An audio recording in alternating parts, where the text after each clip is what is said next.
Hello there and welcome to another A to G briefing. Item of news today, we're going to be looking at textbooks, and this is obviously in light of the news yesterday of Apple's announcement to push into digital publishing in a big way and to consolidate the iBooks format.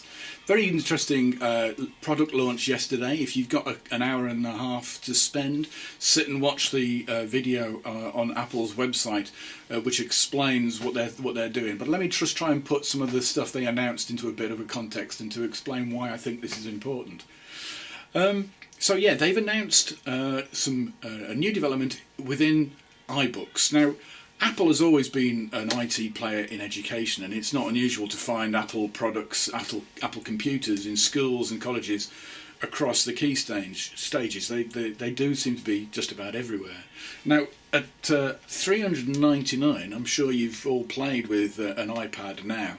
At $399, they're cheaper than computers. They're still expensive though, but they are cheaper than laptop computers of the similar power. And the touch screen is really intuitive. You can move stuff about on it. They're wonderful little devices, and I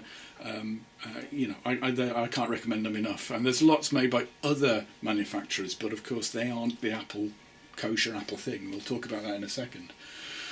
The iPad has an online store inside iTunes. You can go into iTunes, of course, to buy music and videos and TV programs, but you can also buy books, and then you can read these books in a program called iBooks. Now, iBooks has just been updated. It was updated yesterday, and it's now called iBooks 2. And iBooks 2 has got a lot of extra functionality and a lot of extra bells and whistles aimed at trying to be more useful to richer context books. So books which have got graphics in them and film in them and all sorts of sound and all sorts of interesting ways of interacting with the text itself. Now, iBooks are hard. The program is fairly hard to write for, so they've produced something called iBooks Author. iBooks Author is an authoring package to write your content with. So you can create your iBook using iBooks Author, and then you can sell it through the iBooks store, through the iTunes store. I'll have to have a play with that and to try and have a think about it. I've got some ideas about, should we be writing material, our learning stuff, could we be writing it in iBooks Author for our learners and for my class? And at the moment, I'm not quite sure whether it would allow me to publish just locally, and I'll need to look at that and get back to you on that one. But it's an interesting thought, isn't it? So iBooks Author was also launched yesterday. Now, we've always used textbooks in school. I've got a big kind of wodge of them here, and these are all things which I've used myself or rescued from skips in the past. Textbooks are an interesting thing. We kind of get a bit scared of them now, and they've gone a bit out of favour. And one of the reasons we've gone out of favour with them is because we're nervous about the fact that the publishers who publish our textbooks are also writing our exams. Well, actually, that's pretty much how it's always been. What used to happen was people used to decide on the text, we'd publish the text, and then we'd write the exam to match the text, and that's where a textbook sort of idea came from.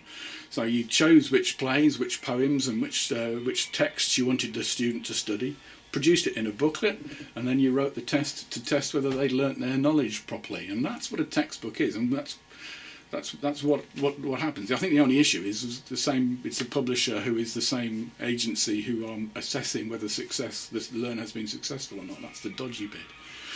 So nothing wrong with textbook learning. It's a good thing. Except textbooks have always been quite dull. So here we go. Britain since 1700. Look at all those words and look at the dreadful reproduction photographs in black and white and really quite dreadful, inaccessible kind of layout.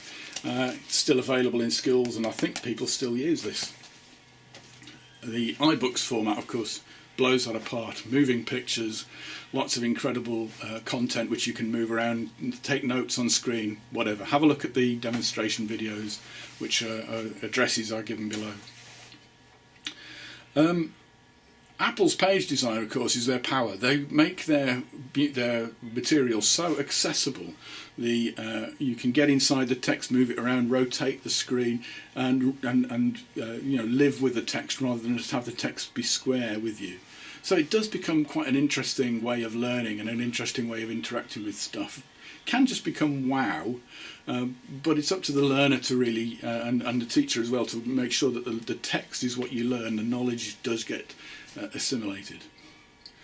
Now the iPad is only one format. You might have come across another format called Kindle. Now Kindle, of course, has got newer versions than this, but they're not having a push into education. This seems to be more about, you know, your high street bookstore rather than about educational textbooks and giving a rich experience. But I wouldn't expect Amazon to sit on their laurels now, having heard Amazon announce their thinking yesterday. Apple announced their thinking yesterday. I'm sure Amazon are going to come out with something very, very similar soon.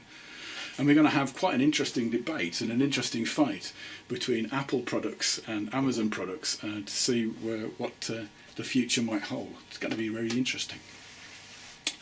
iBooks, of course, only work on iPads and iPhones. Once you've generated the material and sold it through the store, it can only be consumed on an iPad or an iPhone, which is great for Apple. They're going to sell lots of iPads on the basis of this. It's not so good for the poor kids, and I can't see the UK schools buying iPads for every learner. $399 ain't that much really, but it's still too much to buy everybody an iPad or an iPhone. But who knows what will happen in the future with prices coming down, and maybe, you know, we'll get an iBook E or an iPad E for education, which has got some less features. I don't know, we'll see what happens.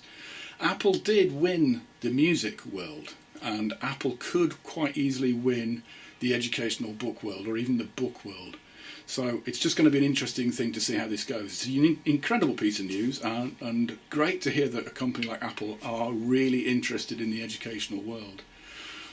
So that's iBooks 2, iBooks Author. The other thing they announced is trying to take their university idea, and there's iTunes U, the university teaching stuff, and make that something that we can use a bit more of, and to try and expand it. It's going to be spun off out of iTunes into its own little app and its own little world, and we'll see how that develops. I've watched quite a few of the iTunes U lectures, and I'm not that impressed with them, frankly. The American lecturing looks even more boring than the English lecturing, but we'll talk about that at another time. So it's just an interesting piece of news. Look for it, have a look at the videos, and let's see what's going to happen in the very near future with the textbook, and see whether it really is now going to take off into be something which is going to be really exciting for our learners. Cheers.